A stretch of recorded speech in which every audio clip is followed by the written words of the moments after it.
You know what the worst part about conquering a new species is? It is not the logistics.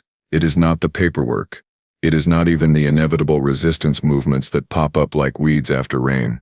No, the worst part is when you realize, far too late, that you have severely, catastrophically, almost comically underestimated them. My name is Threx, and I am a tactical analyst for the Kalvorn Empire. Or well, I was. After what happened on Station Epsilon 7, I am not entirely sure what I am anymore. Traumatized, maybe. Reassigned. Definitely.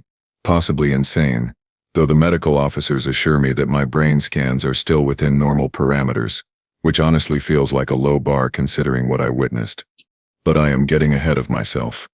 Let me start at the beginning, back when everything made sense, and humans were just another entry in the great catalog of conquered worlds. Primitive, barely out of their gravity wells, armed with kinetic weapons that might as well have been sticks and stones compared to our plasma arrays. We had conquered 43 species before them. 43, and most of those species had been far more advanced than humanity when we rolled up to their planets with our fleets and our demands. The humans should have been easy. That is what Command said. That is what the projections showed. That is what every single piece of data suggested. 6 months maximum and Earth would be folded neatly into the Empire. Its people working in our factories. Its resources feeding our expansion. Commander Vorn, who ran Station Epsilon 7, used to joke about it. He would stand in the observation deck, looking down at the detention levels where we kept the human prisoners, and he would laugh. Actually laugh. Look at them, he would say, his mandibles clicking with amusement. They are so fragile, so soft. How did a species like this even survive on their own planet, much less reach the stars? I laughed too back then. We all did. The station itself was a fortress, or so we thought, built into a hollowed-out asteroid in what the humans called the Kuiper Belt. It served as our forward operating base for the occupation. 5,000 Kalvorn soldiers, all armed with the best weapons the Empire could provide, shielded corridors, automated defenses, backup generators, redundant security systems. The place was designed to withstand a full-scale assault from a battle fleet, let alone a handful of captured humans. We had about 200 human prisoners on level 9, soldiers mostly, captured during the initial invasion. They were supposed to be interrogated, processed, and then shipped off to labor camps on the outer rim. Standard procedure, nothing special.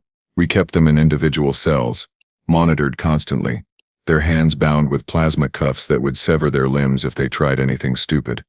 I mean, we are not monsters. We are just practical. Among those prisoners was a woman named Kira Voss. I remember her file crossing my desk during routine processing.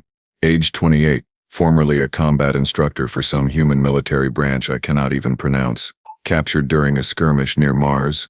Disarmed, sedated, transported. She had a string of commendations in her record. But then again, so did most of the humans we caught. They gave out medals like candy. Apparently, participation trophies for a dying species. Her photograph showed a woman with dark hair pulled back tight, sharp eyes that seemed to look through the camera rather than at it, and a jaw set in permanent defiance. Pretty by human standards, I suppose. But what really struck me were those eyes. They were not defeated. They were not afraid. They were calculating. I should have paid more attention to that. The incident started on a Tuesday, or, well, the human equivalent of a Tuesday. We had adopted their calendar system for administrative purposes, which felt like adding insult to injury, honestly. Here we were, conquerors of their world, and we were using their time measurements because our own were too complex to translate effectively. The irony was not lost on anyone. Guard Captain Jalek was on duty that morning, overseeing the daily processing of prisoners. Standard stuff, wellness checks, food distribution, interrogation schedules, boring, routine, exactly the way we liked it. He had 4 guards with him, all armed with plasma rifles, all trained in suppression tactics. Kira Voss was scheduled for interrogation that day. Her 3rd session, if I remember correctly. The first 2 had yielded nothing useful. She had just stared at the interrogators with those calculating eyes and said nothing. Not a single word. Some of the humans broke easily, sobbing and begging and spilling everything they knew. Others took more persuasion. But Voss, she did not even seem bothered.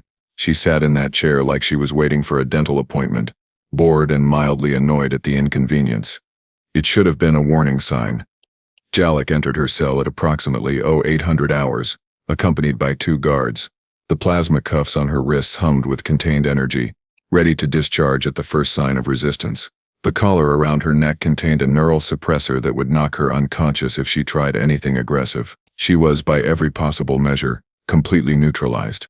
"Stand up," Jalik ordered, his translator rendering the command in flat, emotionless human English. "You are coming with us." Voss looked up at him, and I have seen the security footage enough times now to know exactly what her expression meant. It was not fear. It was not even anger. It was anticipation. Like a predator that had been waiting patiently in tall grass and had just spotted its prey walking into range. She stood slowly, deliberately, her movements careful and controlled, while the guards flanked her, while weapons raised, and Jalik led them out into the corridor. It was a short walk to the interrogation room. Maybe 30 meters. 30 meters through a secured corridor with reinforced walls and automated turrets every 10 meters. What could possibly go wrong? Everything, as it turned out. Literally everything. Lived her halfway down the corridor, when the lights flickered, just for a moment, less than a second. But in that moment Kira Voss moved. I have watched the footage maybe 100 times now, and I still cannot entirely process what happened. One moment she was walking docilely between 2 guards, cuffed and collared, and contained. The next moment she had somehow twisted her body at an angle that should not have been anatomically possible, driven her shoulder into the guard on her left, and sent him stumbling into the wall. Before he could recover, before anyone could even react, she had brought her cuffed hands up and around his neck, using the plasma cuffs themselves as a garrote. The guard panicked. Voss. Of course he panicked. He had a human woman with her arms wrapped around his throat. Squeezing with strength that seemed impossible for such a small creature, he reached for his weapon. But she moved with him, staying behind him, using him as a shield. Her legs wrapped around his waist, locking her position. She was not just holding him. She was controlling him, turning him into a living barrier between herself and the other guards. Jalik shouted something. I cannot remember what. The other guard raised his rifle, but he could not get a clear shot. Voss was pressed too close to his comrade, and Kalvorn plasma rifles are powerful but not precise. A shot at that angle would have killed both of them. And then the most amazing, terrible thing happened. The guard she was holding, in his panic, fired his own weapon. Not at her. He could not even reach her. But in his thrashing, his finger clenched on the trigger, and a bolt of plasma shot down the corridor, striking the automated turret at the far end. The turret exploded in a shower of sparks and molten metal, and suddenly the corridor's defensive grid registered a breach. Alarms started blaring. Emergency protocols activated.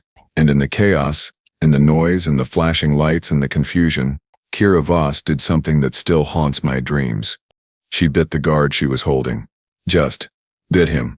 Her teeth sank into the exposed skin at his neck, where his armor did not quite cover, and he screamed.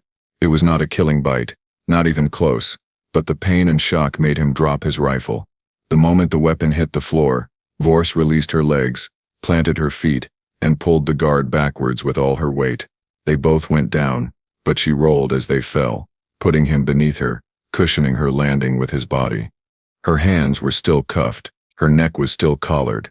She was still theoretically helpless, but she got her cuffed hands on that fallen rifle, and suddenly theory met reality, and reality did not stand a chance. The other guard finally took his shot. A bolt of plasma screamed down the corridor, aimed right at her center mass. It should have killed her instantly. It would have killed her instantly, except Voss raised the rifle she had just grabbed, and the plasma bolt hit the weapon instead of her. The rifle exploded, shrapnel flying everywhere, and the blast knocked her backwards. The plasma cuffs on her wrists, already strained by the impact, shorted out in a shower of sparks. Her hands were free. That was when Jalik realized, probably for the first time in his entire military career, that he had made a catastrophic mistake. He raised his own weapon, finger on the trigger, aimed directly at the human woman who was now crouched in the corridor surrounded by smoke and debris, and the groaning body of one of his guards. He fired. The bolt should have hit her square in the chest. I have run the calculations myself, factored in reaction times and distances and angles. There is no possible way she could have dodged. Humans are not that fast. Their nervous systems do not work that efficiently. It is biologically impossible. She dodged anyway. Voss moved like water, like smoke, like something that was not quite bound by the normal rules of physics. She dropped low, rolled left, came up running, and before Jalek could fire again, she was inside his reach. Her hand, just her bare hand, struck him in the throat. It was not a punch, not exactly. It was more like a spear thrust, her fingers rigid, all the force of her body concentrated into that single point of contact. Jalek's translator made a horrible choking sound, and he staggered backwards, gasping for air. The third guard, showing more sense than his companions, did not try to shoot her. He called for backup. Smart move. Except Voss heard him, turned toward him, and smiled. It was not a nice smile. She covered the distance between them in maybe 2 seconds, moving in a low, loping run that kept her beneath his line of fire. He tried to track her with his weapon, but she was too fast, too close, too aggressive. Her knee came up, struck him in a spot that even we Kalvorn recognize as universally vulnerable, and he went down hard, whimpering.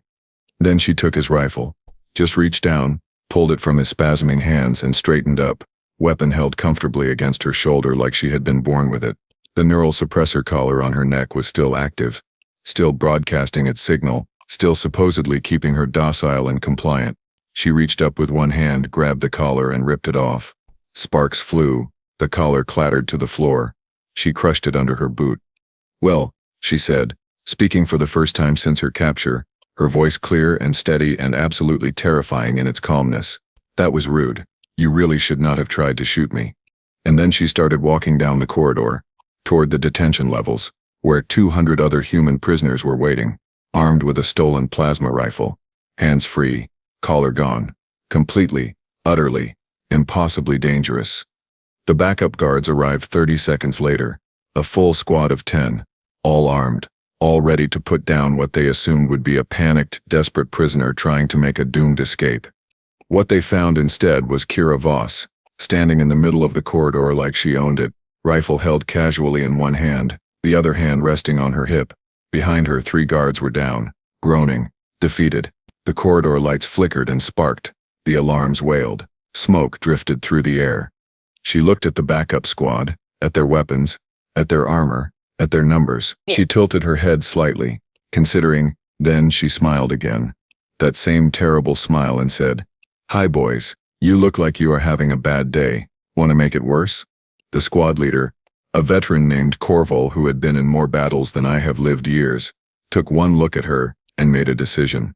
He raised his weapon, aimed carefully, and spoke into his communicator. "We need heavy suppression on level 9, corridor 12. Prisoner has broken containment, armed, and extremely dangerous.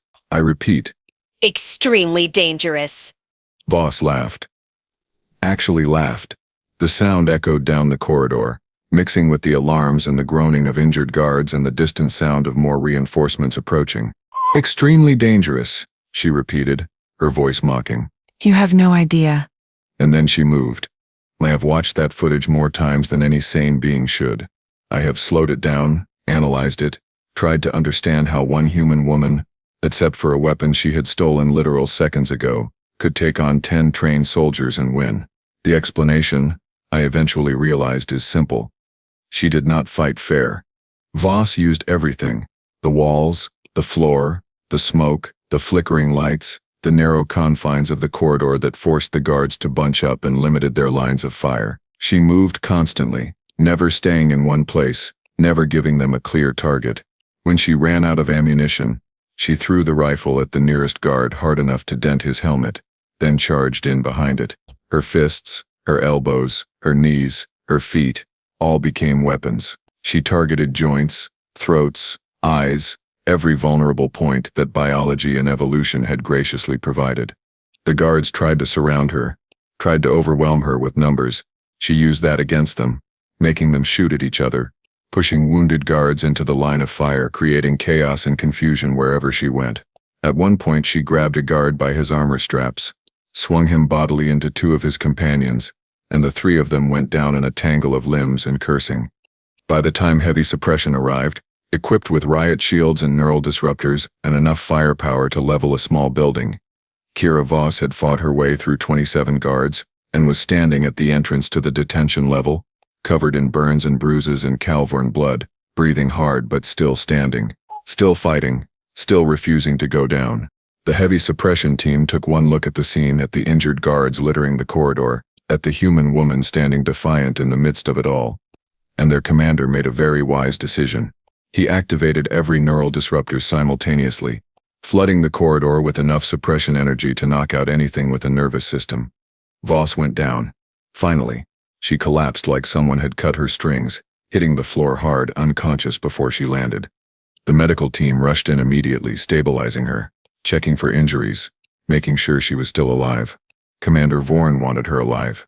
You see, he wanted to know how this had happened, how one human prisoner, stripped of weapons, bound and collared and contained, had managed to take down nearly 30 trained soldiers before finally being stopped.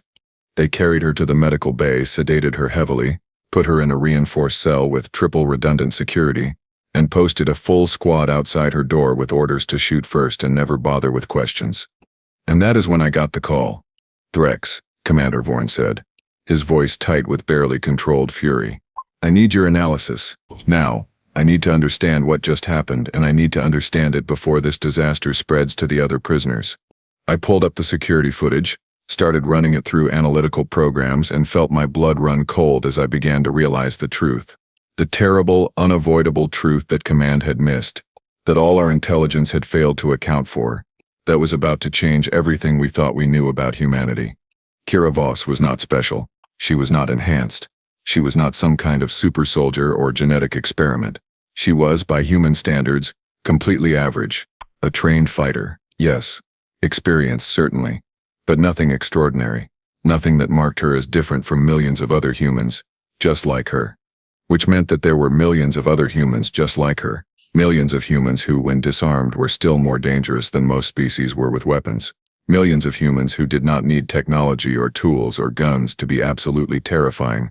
Millions of humans who had evolved on a death world where everything was trying to kill them, and who had survived by being meaner, tougher, and more stubborn than anything else on their planet. We had not conquered humanity. We had just made them angry. I stared at the footage of Kira Voss lying unconscious in her cell, her hands finally, truly empty, rendered harmless at last. And I thought about those hands, about what they had done, about what they represented. Those hands had disarmed guards and broken bones and turned a secured corridor into a war zone. Those hands had fought off armed soldiers without any weapons of their own. Those hands had proved, beyond any possible doubt, that taking away a human's weapon did not make them helpless. It just made them more creative. The worst part? She was still sedated, still contained, still our prisoner. But somehow, looking at her lying there in that cell, I could not shake the feeling that we had not captured her at all. That this whole thing, every single moment from her initial surrender to her violent escape attempt, had been exactly what she wanted. That we were not the ones running this show anymore. And somewhere, in the back of my mind, a small voice whispered a question that terrified me more than anything else that had happened that day. If this was what humans could do without weapons, what would they do when they got them back? I did not want to find out, but I had a feeling, a deep sinking certainty that I was about to learn the answer whether I wanted to or not. The emergency meeting was called for 0900 hours. Every department head, every security officer, every tactical analyst worth their rank was crammed into the command center, staring at the holographic displays that showed the aftermath of what was now being called the corridor incident in official reports. Unofficially, the guards were calling it the Voss massacre, which was not entirely accurate since nobody had actually died. But accuracy tends to take a back seat when 30 of your colleagues are in the medical bay with broken bones and shattered pride. Commander Vorn stood at the head of the table, his mandibles clicking in agitation, his eyes scanning the room with barely contained rage. "Explain to me," he said slowly, dangerously, "how one human female, stripped of weapons, bound with plasma cuffs, fitted with a neural suppressor, managed to incapacitate 27 trained guards before we could stop her." Silence. Nobody wanted to answer that question, because answering it meant admitting that we had been wrong, catastrophically, embarrassingly, career-endingly wrong. That cleared my throat. Someone had to say it. "Commander, with respect, I believe we have fundamentally misunderstood human capabilities. Our intelligence reports focused on their technology, their weapons, their military hardware. We assumed that without those things they would be harmless. We were incorrect." "Incorrect," Vorn repeated flatly. "Threx, Incorrect is when you miscalculate supply chains or miss a decimal point in casualty projections. What happened today was not incorrect. It was a complete intelligence failure. So tell me, what did we miss? They pulled up a holographic display showing comparative anatomy charts. Humans evolved on what they call Earth, a planet with gravity 0.98 times standard, oxygen-rich atmosphere, and an ecosystem that apparently spent millions of years trying to kill everything on it. They have persistence predator biology, Commander. They do not have our armor plating. They do not have our armor plating. They do not have natural weapons like claws or venom. They do not even have particularly impressive strength for their size. What they have instead is endurance, adaptability, and a skeletal structure that allows for an absurd range of motion. I rotated the holographic human, highlighting joint structures. Look at their shoulder joints. Ball and socket 360-degree rotation potential. Their spine has 33 vertebrae allowing for extreme flexibility. Their hands have 27 bones each and can manipulate objects with incredible precision. They are built to use tools, yes, but they are also built to turn anything, including their own bodies, into weapons. Security Chief Marsk leaned forward. Her eyes narrowed. Are you saying Voss was able to do what she did because of biology? Not just biology, I said. Training. Humans have spent their entire evolutionary history fighting predators, fighting each other, fighting their environment. They have developed combat systems that do not require weapons at all. What we call martial arts, hand-to-hand combat techniques refined over thousands of years. Voss was an instructor in one of these systems.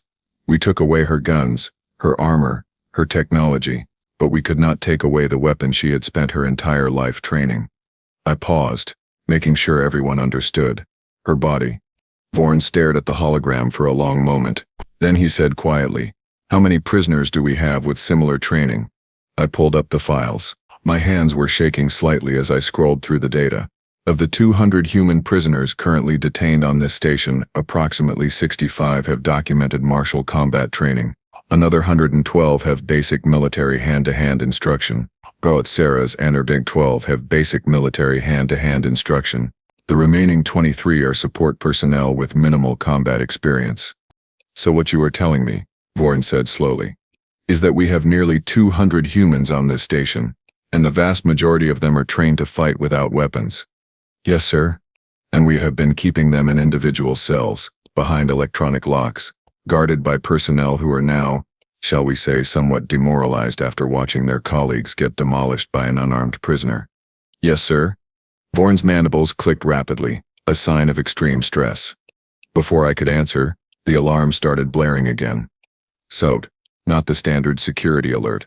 The emergency evacuation alarm, the one that meant something had gone catastrophically, immediately, terminally wrong. Marsk was on her communicator instantly. Security Chief Marsk report. What is happening? The voice that came back was panicked, barely coherent. Detention level 9. The prisoners. They are all out. All of them. They have breached containment. They have weapons. Ooh gods. They have Voss with them. She is awake. How is she awake? She had enough sedatives in her to drop a Krellian battle beast. She should not be awake. She should not be awake. She should not be awake. She should not be awake. The transmission cut off in a burst of static and screaming. Vorn turned to look at me and I saw something in his eyes I had never seen before. Fear. Real, genuine, primal fear. Threx, he said quietly. Please tell me you have a plan. I did not have a plan. What I had was a rapidly growing sense that we were all about to die. The security feeds from level 9 told a story that was somehow even worse than Voss's initial escape. Somehow, impossibly, the human prisoners had organized. They had waited for precisely the right moment, when guard shifts were changing and security was at its weakest, and then they had struck simultaneously across every single cell block. And leading them, impossibly awake and moving despite enough sedatives to knock out something 3 times her size, was Kira Voss. Later, much later, we would learn that humans have something called an adrenal response that allows them to temporarily ignore things like sedatives, pain, exhaustion, and common sense when they perceive a threat. We would learn that Voss had been fighting off the sedatives from the moment they injected her, using meditation techniques and sheer stubborn willpower. to stay conscious long enough to coordinate with the other prisoners through a combination of hand signals and a Morse code system. They tapped on the cell walls. But in that moment, all we knew was that every human prisoner on the station was loose, armed with stolen weapons, and moving through the corridors like a coordinated military unit. Because that is exactly what they were. The security footage showed them moving in teams, covering each other, communicating with hand signals, treating this not as a panicked escape but as a tactical operation. They bypassed the automated defenses by using the blind spots we had never bothered to secure because we assumed prisoners would not know about them. They used concussion grenades to disable guard stations without killing anyone, which struck me as oddly merciful until I realized they were conserving ammunition. They were not trying to escape. Not yet. They were consolidating territory, securing resources, turning the detention level into a fortress. We had trained them for this. In trying to interrogate them, we had shown them our security protocols, our guard rotations, our emergency procedures. We had given them a complete blueprint of our own defenses. And they, being humans, had memorized every single detail and waited for the perfect moment to use it against us. Vorn made the call to seal off Level 9 entirely. Blast doors slammed down throughout the station, cutting the detention level off from the rest of the facility. It bought us time, but not much. The humans had seized enough supplies to hold out for weeks if they rationed carefully. And they would ration carefully, because unlike us, they had evolved on a planet where resources were scarce and survival meant doing more with less. Options, Vorn demanded, staring at the tactical display. We can gas the level, flood it with neural disruptors, or breach with heavy assault teams. Pick one. Gas won't work, Marsk said grimly. They have already secured environmental suits from the emergency lockers. Neural disruptors require line of sight, and they have set up barricades at every junction, and heavy assault. She paused. Commander, they are holding elevated positions. They have ample ammunition, and they know we are coming. It would be a slaughter. Of them or us? Someone asked. Does it matter?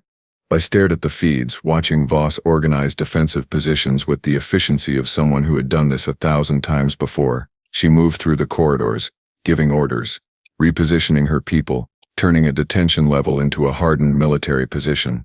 And her troops, because that is what they were now, followed her commands without hesitation. An idea occurred to me. A terrible, risky, absolutely insane idea. Commander, permission to speak? Granted. What if we negotiate? The room erupted. Half the officers started shouting at once, outraged at the suggestion, demanding my arrest for cowardice or treason or defeatism. The other half just stared at me like I had grown a second head. Vorn raised one manipulator, and silence fell instantly. Explain. Sir, we are at a stalemate. They cannot escape. We cannot dislodge them without massive casualties. But humans, despite everything, are not suicidal. They value their lives. They value each other's lives. If we offer them terms, they might be willing to talk. What terms could we possibly offer them? We invaded their planet. We captured them. We imprisoned them. Why would they trust anything we say? Because, I said slowly, working through the logic even as I spoke, Kira Voss is not stupid. She knows this station has a self-destruct sequence. She knows we could kill everyone here, including ourselves, rather than let them take control. She knows her best chance of survival is to negotiate a settlement that allows us to save face while she gets her people to safety. Vorn stared at me for a long moment. Then he laughed, a bitter, defeated sound. You want me to negotiate with prisoners. You want me to give terrorists terms. You want me to reward their violent insurrection by treating them as equals. I want us all to survive the next 24 hours, sir. Another long silence. Then Vorn straightened, his mandibles set in determination. Fine. Open a channel to level 9. Let us see if the humans are willing to talk. The communications array took a moment to establish the connection. When it finally did, Voss's face appeared on the main display, looking tired but alert, her eyes sharp and calculating as ever. Behind her I could see other human prisoners, all armed, all watching the screen with varying degrees of hostility. Commander Vorn, she said calmly, as if they were meeting for a routine briefing rather than a hostage negotiation, was wondering when you would call. Captain Voss, Vorn replied, deliberately using her human military rank. A small gesture of respect, or at least acknowledgement. Your current position is untenable. You must know this. Must I? She smiled slightly. From where I am standing, Commander, We have supplies, weapons, defensible positions, and nothing but time. You, on the other hand, have a station that is now functionally split in two, a demoralized security force, and a rapidly deteriorating situation. I would say our positions are roughly equivalent. We can destroy level 9 if necessary. The blast doors will contain the explosion. You could, Voss agreed. But you won't, because killing 200 prisoners in cold blood would create a diplomatic incident that even your empire cannot brush aside. Earth might be occupied, Commander, but we still have allies. We still have friends who are watching what happens here. Murder us all, and you turn us into martyrs. Turn us into martyrs. Turn us into martyrs. And you turn this occupation into a holy war. She was right, and we all knew it. The Kalvorn Empire was powerful, but it was not invincible. We had enemies, rivals, species that would love an excuse to challenge our expansion. Mass executing prisoners would give them exactly that excuse. What do you want? Vorn asked. Safe passage, Voss said immediately. For all of us, a ship, supplies, and a guarantee that we will not be pursued or hunted. Release us, let us go, and you never see us again. And if I refuse? Then we wait. We are very good at waiting, Commander. Humans are patient when we need to be. We can sit here for months if necessary. Can you? Can your career survive a prolonged standoff with prisoners who should have been broken and compliant? Can you explain to your superiors why a simple detention operation turned into a military siege? I watched Vorn's face as he calculated odds and options. I could see him working through scenarios, trying to find an angle, a weakness, some way to turn the situation back in our favor. But there was nothing. Voss had outmaneuvered him completely. You have 12 hours, Vorn said finally. To prepare for departure, we will provide a transport ship, minimal crew, enough supplies to reach the nearest neutral station. Once you depart, this incident is closed. We will report that you escaped during a systems malfunction. No pursuit, no retaliation. But if you ever return to Empire space, the agreement is void. Voss nodded slowly. Acceptable. But Commander, one more thing. What? What? Thank you for underestimating us. It made this so much easier. The transmission ended. The command center sat in stunned silence. We had just negotiated terms with our own prisoners. We had just let them dictate conditions to us. We had just admitted, implicitly but undeniably, that we could not beat them. 12 hours later, I stood in the docking bay and watched as 200 human prisoners boarded the transport ship we had provided. They moved in good order, still maintaining military discipline, still watching for threats, still refusing to let their guard down until they were safely away. Kira Voss was the last to board. She paused at the airlock, turned back to look at me. We had not spoken since the negotiation, but she seemed to recognize me from the security footage, the analyst who had been watching everything unfold. You figured it out, didn't you? She said quietly. What we really are. I think so, I replied. You are survivors. You evolved on a planet that spent millions of years trying to kill you, and you survived by being tougher and meaner than anything else that came after you. You are persistence predators. You do not give up. You do not quit. You just keep coming. Keep fighting. Keep adapting, until either you win or you are dead. Close, she said. But not quite. We are not just survivors, we are thriving. There is a difference. Surviving is passive. Thriving is active. We do not just endure hardship, we overcome it. We master it. We turn it into strength. She smiled, that terrible smile I had seen in the security footage. You took our weapons, Commander Vorn thought, that made us helpless. But humans do not need weapons to be dangerous. We are the weapon. We always have been. I will make sure that goes into the report, I said, for whatever good it does. It won't, she replied. Your empire will keep expanding. You will keep conquering.